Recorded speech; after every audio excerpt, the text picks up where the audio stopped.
Hello everybody, and welcome to today's tutorial on solid modeling. Now this will emphasize making changes to conceptual designs without having to go back to sketches all the time. And I'm going to be making this bracket by starting with only one basic sketch of a rectangle and making all my changes in 3D from there. So I'm going to start by making that base sketch. And I'm really not going to focus on the dimensions for now, because I can make all those changes at the end when I'm finished. So I'm just going to be basically eyeballing this off of the sketch. So I've made our base block, but now I want to make the extended region on the right side of the picture.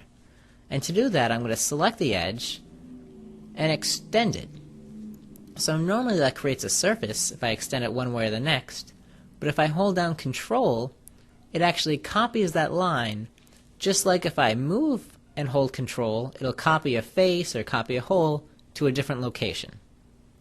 So now that I have our region pulled up, I'll just select on the top two edges and turn this back into a round and put a full round on top.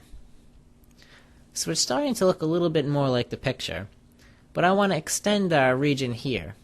So I'm actually going to split this face with a full round on the top of the model, which gets me that circle cutout that I want. So now I can extend this out a little bit, and to create the hole going through that, I'll actually go back to what I did previously and extend this edge inward while I hold down Control to copy those lines. So now that I've done that, it's definitely starting to look a little bit more like our model, but I actually want to put a little bit more detail in the middle. So I'm actually going to split this face a couple more times. So we'll go up to split face and I'll split it by our circular face so I can get a little bit of a step in there, and I'll pull that up a little bit. And now I want to add a rib going through the model. So I'll split it, but I'll split it a different way this time and use our select cutter point. So I basically choose a point on the edge and it will cut it straight across.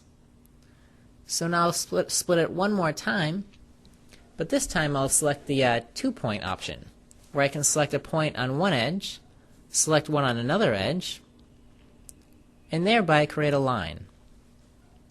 So now we'll just pull up this material to add the rib going through it, and pull it up to our other stepped area, and I'll actually just cut out this region here. So I've only cut it out on one side because I want our part to be symmetric. So I'm actually going to mirror over a couple times. So first I want to split the part in half by selecting the faces on either side and putting a plane running down the middle. Now I can combine the solid with the plane and split it into two different pieces. So I'll delete the one I don't want by selecting it, and then I'll select the plane and get rid of that too for now. So now I can mirror our solid over. So all I have to do is select mirror, select the face that I want to mirror over, and then select the solid.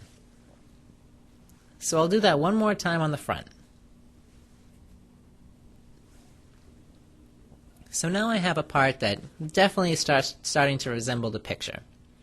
But some things I really don't want anymore. Like maybe this region that I had cut out, I don't like it.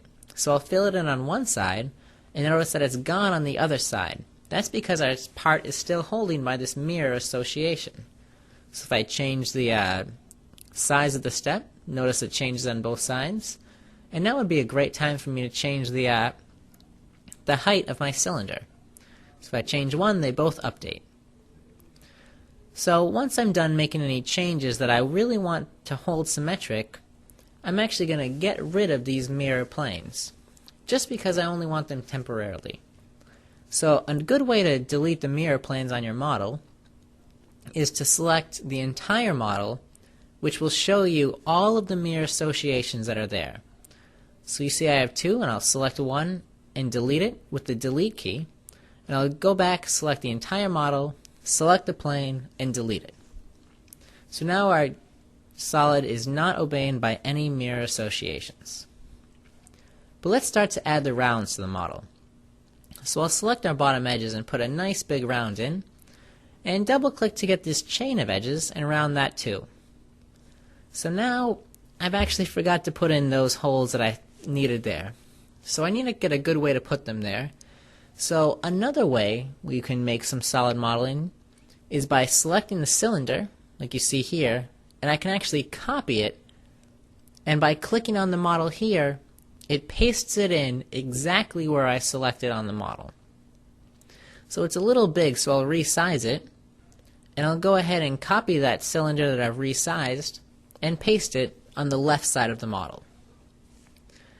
So now that I have these two holes, you can tell they're a little bit lopsided. So what I want to do is make them coaxial with the rounds in the corner. And to do that, I'll just select Move, select the cylinder, and move it up to the round. So you see it jumped into place, and I think you can see it a little bit better on the other side as I move it up to the round. So now we have the two holes and everything's set up nice. So the last thing I need to add by looking at the model is to put some rounds in the inner geometry. So I'll just double click to get most of these round loops, and I'll hold down Control, remember, to select multiple edges. So once I've got all the edges, you can see I only have 4 more. Select on them. I can round them all together at once. And I'll round it maybe 1 or 2 millimeters. So now we have our model very similar to the one on screen. And I hope you've learned a little bit about how you can model without having to drop down into a sketch every single time. Thank you for watching.